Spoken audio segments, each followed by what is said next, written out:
જય શ્રી કૃષ્ણ મિત્રો, સવારના સૌને સુપ્રભાત। તો મેં આમળાનું જ્યુસ ચાલુ કર્યું છે પીવાનું, કેમ કે હવે શિયાળામાં આપણે આપણી બહુ જ વધારે જ ધ્યાન રાખવું પડે અને ખાવા પીવામાં પણ વધારે। અને અત્યારે શિયાળામાં હવે આપણાને બહુ જ મતલબ તાજી શાકભાજી, લીલી શાકભાજી મળશે, તો એનો જ ઉપયોગ કરીને આપણે મતલબ કે આપણું ધ્યાન રાખવાનું, વધારે ધ્યાન રાખવાનું, કારણ કે શિયાળો એવું છે કે બધી શાકભાજી આપણાને મળી જાય।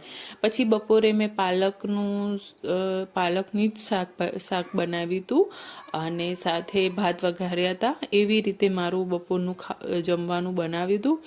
અને હું દિવાળી પછી આ મારો પહેલો વ્લોગ છે, કારણ કે હું થોડી બિઝી થઈ ગઈ હતી બાળકોમાં અને થોડી તબિયત પણ નરમ હતી, તો મને માફ કરજો। પણ હવે બને છે તો હું કન્ટિન્યુઅસ વ્લોગ બનાવીશ। તો આ મારો પહેલો વ્લોગ છે। વિડીયો પસંદ આવે તો લાઈક કરજો અને મારી ચેનલને સબસ્ક્રાઈબ કરજો। તો પાલકને કાપવામાં અને સમારવામાં, સાફ કરવામાં બહુ જ વાર લાગે છે। અને હવે એવું થશે કે બધા શાકભાજી એવા જ આવશે, તુવેર છે, વટાણા છે, તુવેર ફોલવામાં પણ વાર લાગે છે, શાકભાજી બધી એવી જ આવશે, અને જે આપણા મતલબ શરીર માટે કહેવાય ને એક સોનું કહેવાય। તો આ છે બપોરની મારી જુઓ થાળી, અને સાથે દહીં પણ હું લઉં છું। હવે હું વિચારું છું કે મારું ડાયટનું બહુ જ ધ્યાન રાખવું એમ। પછી મારે મલાઈ ભેગી થઈ હતી, તો મેં ઘી બનાવ્યું અને બપોર પછી ઘી બનાવ્યું, અને સાંજે અમે ગયા હતા મોલમાં, ડીમાર્ટમાં, કારણ કે થોડું કરિયાણું અને ઘરગથ્થું આપણે મતલબ વસ્તુ તો બધી જોઈએ જ।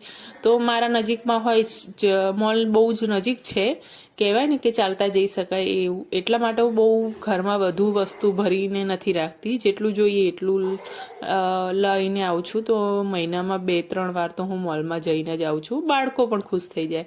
અને મારો બાબુ દેખો કેવું સરસ રમવા લાગ્યો, પહેલાં ટ્રોલીમાં બેસીને કંટાળ્યો હતો, પછી ત્યાં જે નજીકમાં શાકભાજીની મતલબ માર્કેટ હતી, પણ અંધારું થઈ ગયું હતું એટલે મને કંઈ સૂઝ્યું નહીં, તો બી જેવી મને તાજી શાકભાજી લાગી એવી મેં લઈ લીધી અને પછી અમે ઘર તરફ નીકળ્યા। પછી બોલો શિયાળો આવી ગયો છે, પણ અમારી બેબીને આઈસ્ક્રીમ ખાવાનું પતતું નથી। પછી આઈસ્ક્રીમ ખાધી અને હું એક સ્વેટર લાવી હતી, એ જોતી હતી કે બરાબર છે।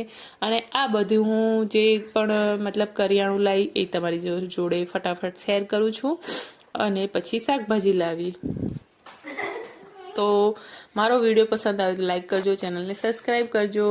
પછી ફરીથી મળીએ બીજા વ્લોગમાં, અને સબસ્ક્રાઈબ કરજો, કોમેન્ટ કરજો।